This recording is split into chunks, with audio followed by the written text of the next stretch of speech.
As you can see here, Scarlett is ready for her meal for the week. She gets very excited when it is feeding day. She definitely wakes up when she sees me coming up to the window here. So it's feeding day, and we normally, especially for these snakes that aren't picky like ball pythons, just feed frozen thawed. And I'll show you how I do that here. But she's not a snake that you want to take a feeding response strike from because she's absolutely enormous. So typically, what I do is I just throw them all in a Home Depot bucket with scalding hot water until they're completely thawed out, which is what I'm doing right here. That's it. I don't do anything crazier than that. These rodents just go in this bucket. I pull them directly out of this bucket and put them directly into the snake tubs. If my snakes are going to take frozen thawed, this is the way I do it. Now, some of you might, go through the whole process of leaving them out on a tray, or maybe doing this and then drying them off with a blow dryer to make sure they're not wet. I have not gone through those hurdles and hoops to do that. The snakes that I have that choose to eat frozen thawed always eat them like this, just completely soaking wet. In my thought process, it probably even makes it easier for the snakes to swallow if they're a little more lubricated, the rodents as they put them down. But like my snakes that take frozen thawed always take them like that.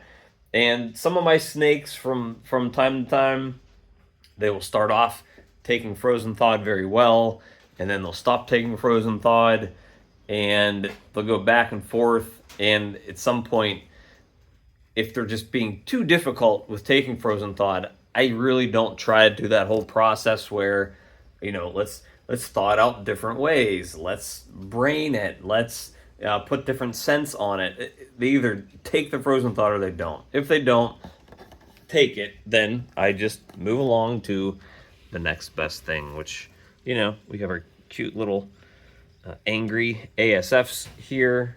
We have, these are actually my female mice that I kind of just hold back and keep just in case. And these are the males that we have in this one.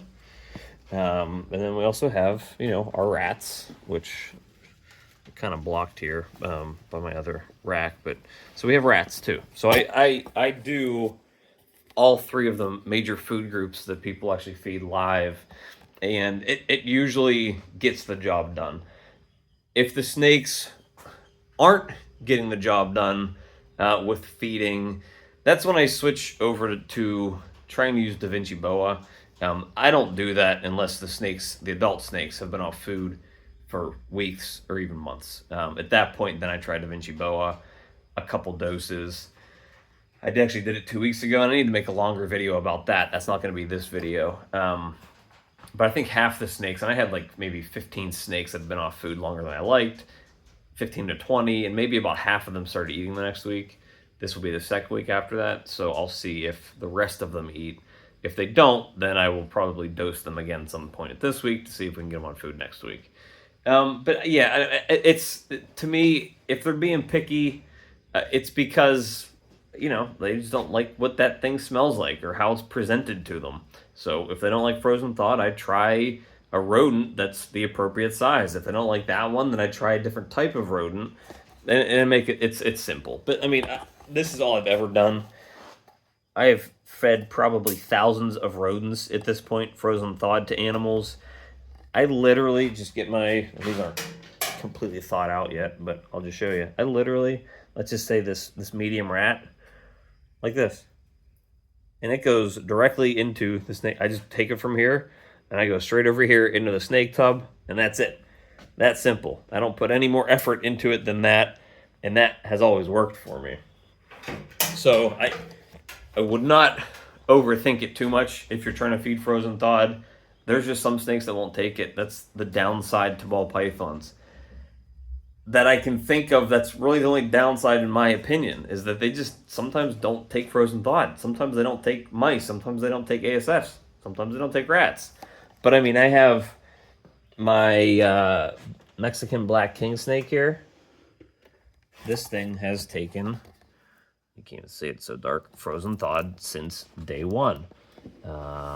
Let's see, and my little sand boa right there has taken frozen thawed since day one. Let's move over here. Let's see who's under here. There's my